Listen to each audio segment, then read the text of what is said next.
Marcos Villasmil, editor, y mi conocimiento del presidente Luis Herrera Campins, por supuesto, militante que fui de la Juventud Copellana, de la Juventud Revolucionaria Copellana, como todos los jóvenes de mi generación, Luis Herrera era un referente dentro de lo que se llamaba en ese entonces dirigentes nacionales del partido. Eh, ya conocíamos en su biografía su pasantía por Europa en los años de la dictadura de Pérez Jiménez, cosa que aprovechó Luis Herrera para todo lo que fue sus estudios. Vivió en Alemania, vivió en Inglaterra, vivió en España. Ese fue un exilio que mostró ya desde ese momento a Luis Herrera con una gran vocación internacional, aunque era evidente que lo de él realmente iba a ser lo nacional. Él iba a ser un destacado e importante dirigente del partido. Apenas llegada la democracia, él es electo diputado por muchos periodos, fue durante varios periodos jefe de la fracción parlamentaria del partido. Y ya aquí entra el momento en que yo lo conozco directamente, que es en el gobierno del presidente Caldera, el primer gobierno, cuando Luis Herrera es electo secretario general de la Organización Demócrata Cristiana de América. En ese momento la sede estaba en Caracas de la organización y quedaba la sede en la Quinta Campo Amor, en la avenida, lo que es hoy la avenida Arístides Calvani, en Los Chorros, en la parte de atrás de un instituto llamado IFEDEC, que era un instituto internacional de formación de cuadros de la democracia cristiana. Nosotros, cuando digo nosotros, mi generación juvenil, para nosotros la OTCA, visitar a Luis Herrera, oír a Luis Herrera, conversar con Luis Herrera, en esa época era un magisterio, como lo era conversar con Arístides Calvani, con Enrique Pérez Olivares, que eran los directivos principales del instituto que he mencionado, del IFEDEC, con el propio, por supuesto, doctor Rafael Caldera. Cuando Luis Herrera ejerce la Secretaría General de la OTCA, en ese momento es un momento crucial. El canciller primero fue Arístides Calvani, luego pasa el gobierno, los primeros años del gobierno de Carlos Andrés Pérez I, y ya se vislumbra a Luis Herrera como el futuro candidato presidencial del partido. Entonces Luis Herrera deja la Secretaría General de la Organización Demócrata Cristiana de América porque va a ser el candidato presidencial y lo sustituye en el cargo otro gran democristiano, otro gran social cristiano, que fue el doctor Arístides Calvani. Llega Luis Herrera presidente, la gestión de gobierno en lo internacional es suficientemente conocida y discutida. Y luego, ya en el gobierno de Lucinchi, sucede una tragedia, el año 86, enero, que es el fallecimiento de Arístides Calvani en Guatemala. Arístides Calvani en ese momento ya había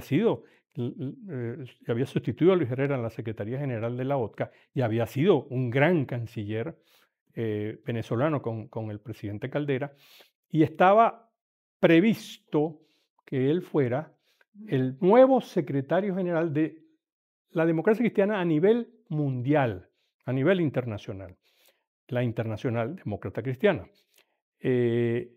Muere Calvani, por desgracia, en un accidente aéreo en Guatemala, y 6 meses después es el Congreso de la Internacional Demócrata Cristiana, y había que buscar un candidato, y entonces la figura unánime para ser el nuevo secretario general de la Internacional Demócrata Cristiana fue el doctor Luis Herrera Campins, electo en Portugal, en Lisboa. El equipo directivo el comité directivo que fue electo, fue un comité directivo de lujo. Entre los vocales, los vicepresidentes, perdón, estaban por América Latina Jaime Castillo Velasco, gran dirigente de la democracia cristiana chilena. Ricardo Arias Calderón, fundador de la democracia cristiana panameña y luego vicepresidente del país, y el expresidente de Ecuador, Osvaldo Hurtado. Por Europa estaban Heiner Geisler, secretario general del Partido Demócrata Cristiano Alemán, la CDU. Estaba Raúl Manglapus, que había sido canciller de Filipinas. Es decir, ese era como se diría en béisbol, un all-star team, un equipo todos estrellas, encabezados por un presidente que en ese momento era el presidente de la democracia cristiana italiana, Flaminio Piccoli, y Luis Herrera Campins, secretario general de la Internacional. Yo esta historia, estos momentos los conozco muy bien porque afortunadamente yo coincidí en el tiempo con el final de la Secretaría General de la Juventud Demócrata Cristiana de América, yo ejerciendo el cargo, y luego paso inmediatamente a la Secretaría General Mundial de los Jóvenes Demócratas Cristianos y me tocó viajar y acompañar al doctor Herrera Campins por todo el mundo en los dos cargos, él en la mundial, en la internacional, yo en la parte juvenil. Ahí me tocó ver el respeto, el autoritas que generaba Luis Herrera en todos los eventos, en todos los seminarios, en todos los países que visitábamos. Luis Herrera era eso que los venezolanos pudimos notar, pero a nivel internacional él lo expresaba con esa forma de ser de él que hacía que cayera bien en todas partes. Él era un hombre, porque además era un hombre que aquí no se supo tanto, él hablaba muchos idiomas, varios idiomas, perfectamente bien y se hacía entender sin ningún problema. Pero, y aquí yo concluyo con esto. Lo que yo acabo de contar de Luis Herrera, secretario general de la OTCA y secretario general de la Internacional Demócrata Cristiana, llevan a algo que se sabe poco y se dice poco, es hora de decirlo.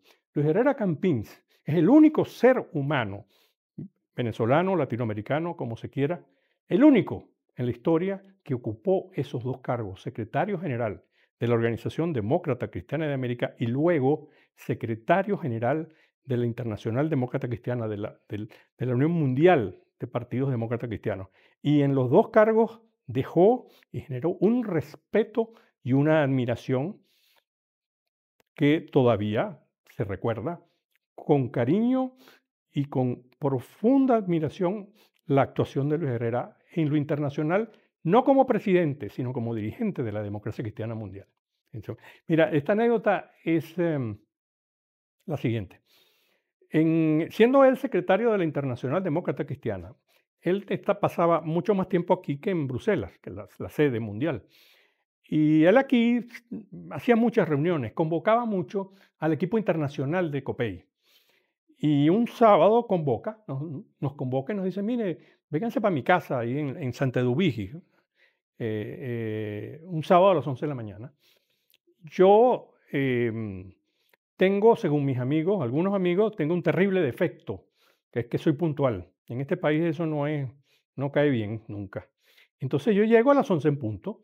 Por supuesto, me abre la puerta de la casa Luis Herrera, me dice, pasa, y me invitó un café, y por supuesto empezamos a hablar puntos varios, empezamos a hablar de cosas, no recuerdo los temas, mientras llegaban las demás personas. Recuerdo que entre los que iban a presentarse estaban Pedro Pablo Aguilar, Hilarión Cardoso, José Rodríguez Iturbe, etc.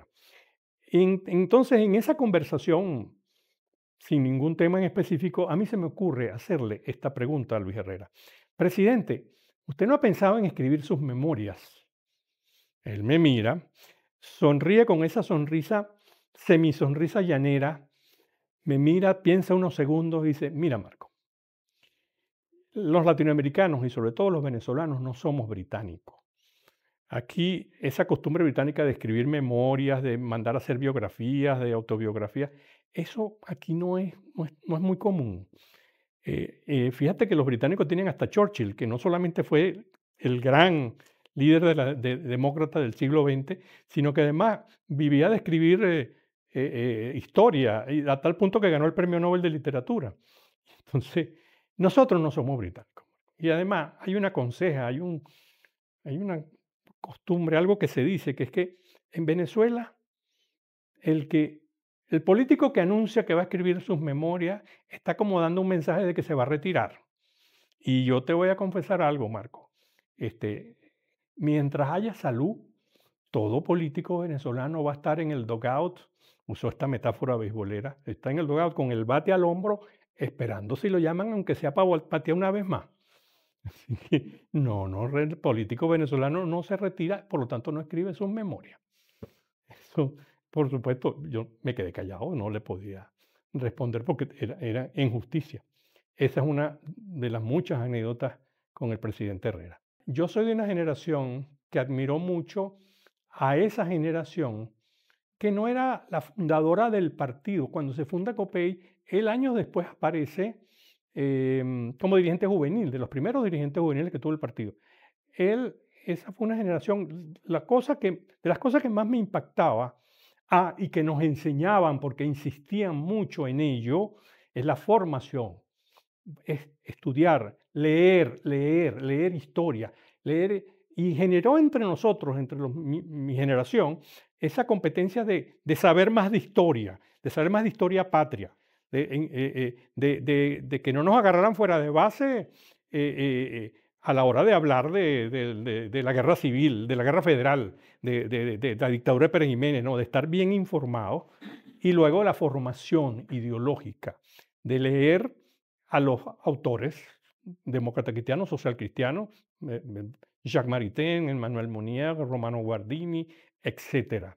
Es decir, eso yo estoy seguro porque más de una vez lo demostró y me lo demostró Luis Herrera cuando hablaba con uno y si se trataba de un tema político específico, él, perdóneme ese verbo, te jurungaba, te quería sacar la información, pero para saber si si tu opinión, si tu análisis estaba centrado, estaba sobre bases firmes en el análisis de la realidad y en lo ideológico. Eso con Luis Herrera, o sea, la palabra que yo usaría es autoritas. Es decir, él generaba un respeto intelectual, político y ético. Y eso es fundamental en un verdadero líder político.